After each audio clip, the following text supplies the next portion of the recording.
India और Israel के relation के बारे में डिस्कस करेंगे इस लेक्चर में। ये रिसेंटली न्यूज में क्यों है, उससे पहले हम मैप देखेंगे। पहले इजराइल है कहाँ पे, ये आप देख रहे हो अपना हिंदुस्तान इंडिया, यहाँ पे पाकिस्तान, ईरान और ये इराक और यहाँ पे जॉर्डन, और ये पिंक कलर का छोटा सा दिखाई दे रहा है आपका, ये देखो ये आपका इजराइल है जो आपको दिखाई दे रहा है, ये पिंक कलर का मेडिटेरेनियन सी से इसका बॉर्डर लगता है। इसे अब हम बड़े मैप पे देखेंगे। ये देखो ये वाला इजराइल का मैप, ये जॉर्डन कंट्री इससे बॉर्डर लगाता है इधर, और ये इजराइल और जॉर्डन के बीच में यहाँ पे एक डेड सी है, ये मृत सागर बोलते हैं हिंदी में, डेड सी इंग्लिश में। और ये वेस्ट बैंक है जो अभी यहाँ पे पैलेस्तीन रहते हैं अरब पीपल, और इजराइल भी अपनी पॉपुलेशन को यहाँ पे भेजता रहता है। ये गाजा स्ट्रिप है, गाजा पट्टी, इधर बॉर्डर लगता है, इधर इजिप्ट से बॉर्डर लगता है इजराइल का। इधर ये गोलन हाइट है जो अभी इजराइल के कब्जे में है। ये यहाँ पे सी ऑफ गैलिली है, ये दिखाई दे रहा है आपको, ये आसमानी कलर का सी ऑफ गैलिली। इधर सीरिया से बॉर्डर लगता है इजराइल का, और इधर लेबानन से, और इधर है मेडिटेरेनियन सी से बॉर्डर लगता है, इस मेडिटेरेनियन सागर से। तो ये इजराइल का मैप है। अब हम देखेंगे कि अभी रिसेंटली न्यूज में क्यों है, और इसका बैकग्राउंड जानेंगे कि इंडिया और इजराइल के रिलेशन कब से हैं। अभी रिसेंटली 15वीं मीटिंग हुई जॉइंट वर्किंग ग्रुप की।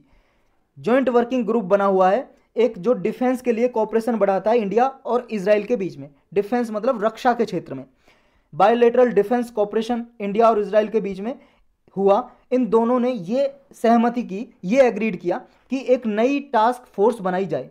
तो इन्होंने एक नई टास्क फोर्स बनाई, मतलब उसमें कुछ मेंबर होंगे, कुछ इजराइल से और कुछ इंडिया से सदस्य होंगे, और ये अगले 10 साल का रोड मैप तैयार करेंगे कि अगले 10 साल में ऐसे नए नए कौन से एरियाज हैं, कौन से क्षेत्र हैं जिनमें इंडिया और इजराइल कोऑपरेट कर सकते हैं, कि एक दूसरे का सहयोग कर सकते हैं। ये जो जॉइंट वर्किंग ग्रुप है, ये देखो डिफेंस मिनिस्ट्रीज का, जो दोनों कंट्रीज की डिफेंस मिनिस्ट्री हैं, जैसे रक्षा मंत्री दोनों देशों के, जैसे हमारे इंडिया के रक्षा मंत्री कौन है बताओ, राजनाथ सिंह जी। तो ये जैसे डिफेंस मिनिस्ट्री हमारे यहाँ, और इजराइल के भी डिफेंस मिनिस्टर होंगे। इन मिनिस्ट्रीज के अंदर अपेक्स बॉडी है, मतलब डिफेंस मिनिस्टर के अंडर काम करती है जॉइंट वर्किंग ग्रुप।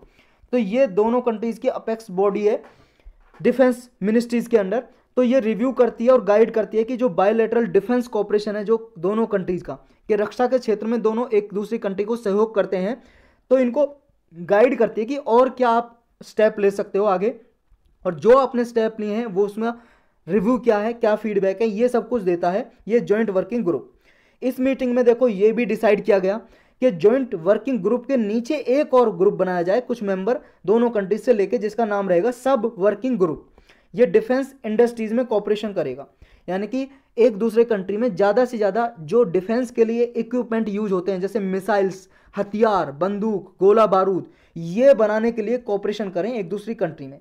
तो ये जो नया सब वर्किंग ग्रुप बनाया जाएगा, किस किस में और कोऑपरेट करेगा। एक तो देखो जो बायलैटरल रिसोर्सेज हैं, एक दूसरी कंट्री के जो संसाधन हैं उनका एफिशिएंट यूटिलाइजेशन हो, उनका सही तरीके से यूज हो। यूटिलाइजेशन मतलब यूज या प्रयोग।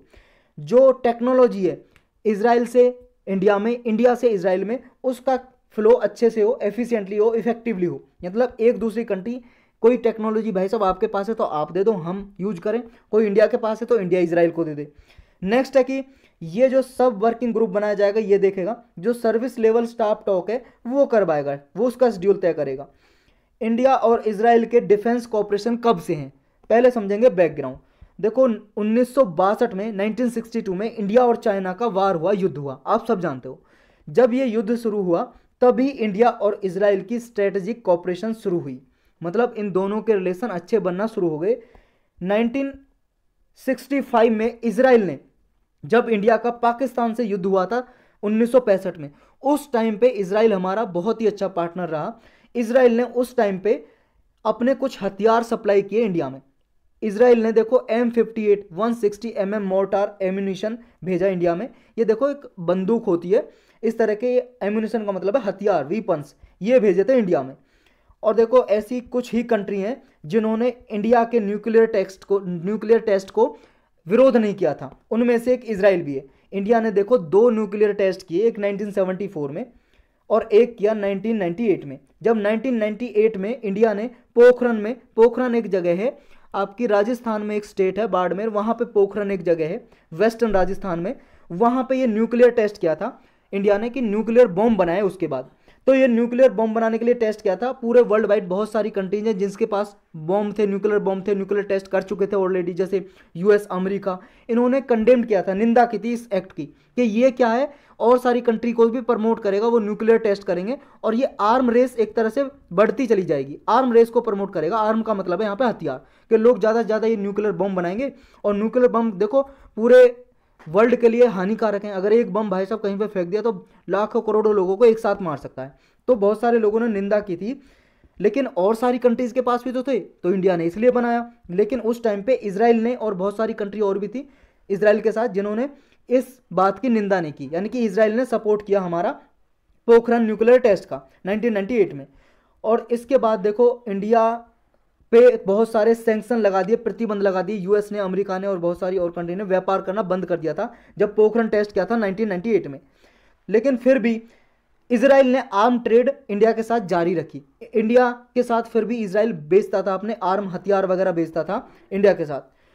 नेक्स्ट है रेस्पेक्टिव नेशनल इंटरेस्ट। देखो दोनों कंट्रीज के, इंडिया और इजराइल के, एक दूसरे के बायलेटरल ट्रीज हैं। बायलेटरल मतलब दो कंट्रीज के बीच में जब ये संधि होती है, संबंध है, वो कौन कौन से इंटरेस्ट को फुलफिल करता है इंडिया और इजराइल के बीच में, इन दोनों के संबंध। देखो इंडिया का है कि इंडिया अपनी मिलिट्री को मॉडर्नाइज करना चाहता है, कि उनकी मिलिट्री में, इंडिया की में, जैसे आपका नेवी, एयरफोर्स और आर्मी ये नए नए हथियार यूज करें, तो मॉडर्नाइज करना चाहता है। तो इसको सहायता मिलती है हमारी नेवी, आर्मी, एयरफोर्स को मॉडर्नाइज करने में, अगर इजराइल से हमारे रिलेशन रहते हैं।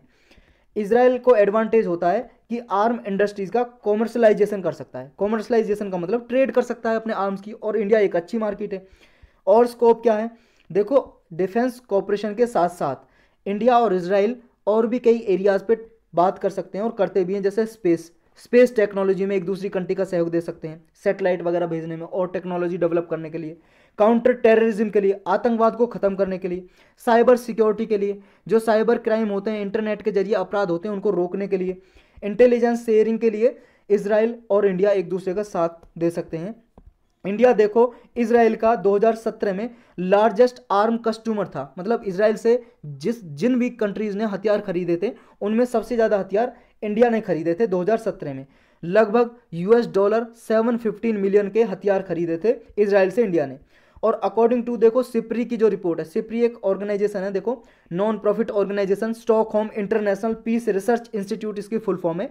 इसके अकॉर्डिंग इसकी रिपोर्ट आई थी 2017 में, उसमें इंडिया ने देखो सबसे ज़्यादा हथियार खरीदे थे रसिया से 2017 में, उसके बाद यूएसए से, और तीसरे नंबर पे था इजराइल।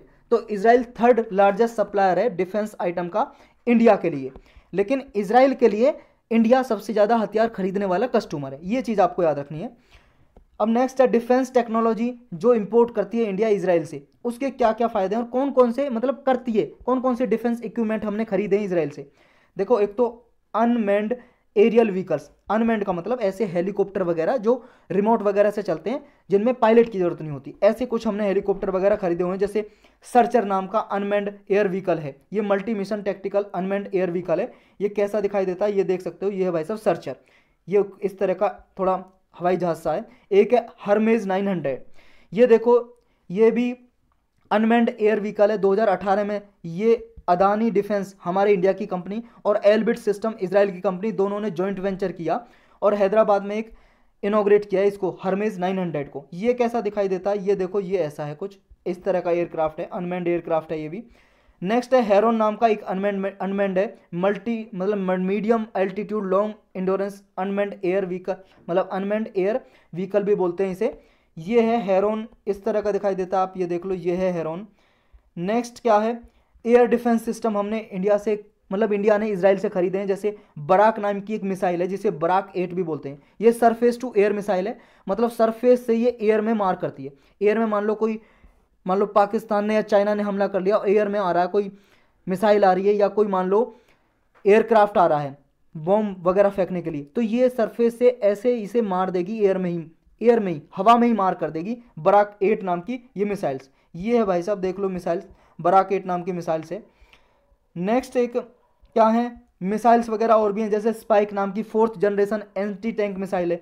एंटी टैंक मिसाइल जो टैंक होते हैं ना जिनसे गोला बारूद, जैसे ऐसे टैंक होते हैं जिनसे गोला बारूद दागते हैं दूसरी कंट्री के सैनिकों पे, ऐसे टैंक को ही डिस्ट्रॉय कर सकती है स्पाइक मिसाइल। इसकी 4 किलोमीटर तक की रेंज है और ये फायर एंड फगेट मोड पे काम करती है। फायर एंड फगेट मोड का मतलब है एक बार दाग दो और फिर भूल जाओ इसे, कि अपना आप टारगेट को ढूंढ के मारेगी। कैसे? देखो, जैसे आदमी है या कोई भी चीज़ है भाई साहब, उससे ना रेडिएशन निकलती होती है, उसकी हीट निकलती होती है उसकी बॉडी से, आदमी कैसी भी। और कोई मान लो जी ये टैंक है, ये टैंक चल रहा होगा, इससे भी तो हीट निकल रही होगी ना, ये चल रहा होगा, ये गोला बारूद दाग रहा है, मैदान में लड़ रहा है, तो ये टैंक पे भी ये दाग सकती है, क्योंकि हीट को ये सेंसर लगे होंगे इस मिसाइल में, हीट को ये सेंस कर लेगी और जहां पे भी ये आगे बढ़ता जाएगा वहीं पे मिसाइल जाके इसे फोड़ देगी। तो ऐसे स्पाइक काम करती है फायर एंड फगेट मोड पे। ये देखो, इसराइल की एक राफेल एडवांस डिफेंस सिस्टम है जिसने इसको बनाया था। एक है क्रिस्टल मेज। क्रिस्टल मेज भी ये एयर टू सरफेस मिसाइल है, मतलब एयर से, हेलीकॉप्टर वगैरह में, एयरक्राफ्ट वगैरह में ये मिसाइल रहेगी और सरफेस पे ये मार देगी। यहाँ पे जैसे धरती पे, जमीन पे कोई यहाँ पे मारना है, दुश्मन को टारगेट करना है, तो एयर से ये सरफेस में मार करती है। AGM-142A पोपेये, इसका ये भी बोलते हैं, इसको जॉइंटली डेवलप किया है इसको इसराइल बेस्ड राफेल और यूएस बेस्ड लोकहिड मार्टिन है। ये दोनों कंपनी है, इसराइल की कंपनी राफेल नाम का और यूएस की एक कंपनी है लोकहिड मार्टिन, इन दोनों ने मिलकर इसको बनाया था। कुछ सेंसर हैं जैसे सर्च, ट्रैक, गाइडेंस, रेडार, ये रेडार सिस्टम है जो लगाए गए हैं हमारे इंडिया के शिप हैं, जैसे INS कोलकाता, INS शिवालिक, ये पानी के जहाज हैं, शिप SHIP बोलते हैं ना इंग्लिश में। और ये कमोरता क्लास, ये फ्राइगेट शिप्स वगैरह हैं, इनमें लगाए गए हैं सिस्टम। एक फाल्कोन नाम का सिस्टम है, airborne warning and control system है। ये सिस्टम है इंडियन एयरफोर्स की आई की तरह काम करता है, ये स्काई में, मतलब ये देखता रहता है, निगरानी करता रहता है, कोई अनवांटेड चीज़ तो हमारी तरफ नहीं आ रही है। ये है भाई साहब देखो अवेक्स, फाल्कोन अवेक्स ये है, ये निगरानी करता रहता है फाल्कोन अवेक्स। ये हमने इसराइल से लिया। अब इंडिया और इसराइल के डिफेंस कोऑपरेशन की सिग्निफिकेंस क्या क्या है, हमें क्या क्या इंपॉर्टेंस है हमारे लिए इंडिया और इसराइल के डिफेंस कोऑपरेशन सिस्टम की। देखो, एक तो पेट्रोलिंग और सर्वेलेंस, जो इसराइल से हमने इंपोर्ट्स किया है वो हमारे आर्म फोर्स के लिए सर्वेलेंस के लिए काम करता है। मतलब जैसे फाल्कोन लिया है, ये भाई साहब रेडार सिस्टम की तरह काम करता है, जो भी कोई मान लो ऐसा सिस्टम हमारी तरफ टारगेट कर रहा है तो इसको देख सकता है ये फाल्कोन सिस्टम। तो सर्वेलेंस यानी कि निगरानी, बॉर्डर पे निगरानी करने के लिए काम आते हैं ये। जैसे मान लो मिसाइल डिफेंस सिस्टम है या एम्यूनिशन है, वो बहुत ही क्रूशियल रोल प्ले करते हैं इंडिया पाकिस्तान बॉर्डर पे ये एस्कालेशन को कंट्रोल करने के लिए। मेक इन इंडिया प्रोग्राम में भी सपोर्ट करते हैं। देखो इसराइल क्या है, एक्सपोर्ट ओरिएंटेड है डिफेंस इंडस्ट्री इसराइल की, मतलब ज़्यादा से ज़्यादा एक्सपोर्ट करता है, दूसरे देशों को अपना हथियार बेचता है इसराइल। और इसमें ये इंडिया के साथ जॉइंट वेंचर भी कर सकता है। मेक इन इंडिया प्रोग्राम जो इंडिया ने चला रखा है कि हमारे इंडिया में ज़्यादा से ज़्यादा जो प्रोडक्ट है यहाँ पे इंडिया में ही मैन्युफैक्चर हो, तो इंडिया और इसराइल के अच्छे कोऑपरेशन रहेंगे, सहयोग रहेगा, तो ये इसमें सपोर्ट कर सकते हैं। दूसरा, इसराइल मेक विद इंडिया, यानी कि इंडिया के साथ मिलकर डिफेंस सिस्टम को इंडिया के को प्रमोट कर सकता है। इसराइल देखो हमारा ट्रस्टेड सप्लायर है, मतलब विश्वसनीय एक सप्लायर है। इसराइल को बोलते हैं नो क्वेश्चन आस्क सप्लायर, मतलब इसराइल की जो भेजने की कैपेबिलिटी है, जो हमारा इसराइल पे ट्रस्ट है, उस पर कोई क्वेश्चन नहीं किया जा सकता, क्योंकि इसराइल मोस्ट एडवांस टेक्नोलॉजी को भी ट्रांसफ़र करता है। जैसे हम रसिया और यूएसए से खरीदते हैं हथियार वगैरह, वो क्या अपनी लेटेस्ट टेक्नोलॉजी को नहीं देते हैं, वो जो वहाँ पे ओल्ड हो चुकी है उस टेक्नोलॉजी को ट्रांसफ़र करते हैं, उसको देते हैं इंडिया को या और किसी और कंट्री को। लेकिन इसराइल क्या करता है, जो उनके देश में मोस्ट एडवांस लेटेस्ट टेक्नोलॉजी होती है, बिना किसी लिमिट लगाए हुए, कि इसकी यूज पे कोई लिमिट भी नहीं लगाता, उसे ट्रांसफ़र कर देता है इंडिया को। लेकिन ऐसा रसिया और यूएस बहुत ही कम करते हैं। दूसरा देखो, कारगिल वार हुआ था जब पाकिस्तान के साथ 1999 में, 1999 में इंडिया और पाकिस्तान का कारगिल युद्ध हुआ था श्रीनगर के पास, तो तब भी इसराइल ने बहुत सारे हथियार भेजे थे इंडिया को। वे फॉरवर्ड में क्या हो सकता है और क्या कर सकते हैं, देखो इंडिया इसराइल यूएस का ट्रायंगल देखें तो यूएस भी इंडिया को अपना मतलब देखता है, ऐसे मेजर रोल समझता है इंडिया का इंडो पैसिफिक जोन में। इंडो पैसिफिक जोन है भाई साहब, ये देखो ये इंडियन ओशन, पैसिफिक ओशन, यहाँ पे अगर यूएसए को अपनी हेजेमनी एस्टेब्लिश करनी है यहाँ पे, तो इंडिया का मेजर रोल समझता है इस रीजन में सिक्योरिटी वगैरह प्रोवाइड करने के लिए। तो मोर टेक्नोलॉजी फ्यूचर में ट्रांसफ़र कर सकता है यूएस इंडिया को। और बहुत सारे मान लो मिलिट्री वगैरह यहाँ डिप्लॉय करने, वेरियस विंग्स वगैरह डिप्लॉय करनी है यूएस को, तो इंडिया यूएसए के बीच में एक अच्छी पार्टनरशिप हो सकती है, और इंडिया यूएस इसराइल के बीच में भी, क्योंकि इंडिया के यूएस मतलब यूएसए से भी अच्छे भी मतलब रिलेशन है और इसराइल से भी, और यूएस और इसराइल के भी अच्छे रिलेशन है, तो तीनों की पार्टनरशिप हो सकती है। जॉइंट वेंचर को अपस्केलिंग मिल सकती है। देखो इंडिया और इजराइल डिफेंस कॉपरेशन कर सकते हैं, जॉइंट वेंचर कंपनी बना सकते हैं मिलके, जिसमें जॉइंट रिसर्च के लिए या रिसर्च डेवलपमेंट के लिए, या फिर इंडिया का जो एम्बिशन है मेजर ग्लोबल पावर बनने का, तो इंडिया और इजराइल का अगर डिफेंस में कॉपरेशन रहेगा तो ये इंडिया का ये गोल भी अचीव हो सकता है। नेक्स्ट है कि हार्नेसिंग द टेक्नोलॉजिकल एक्सपर्टीज।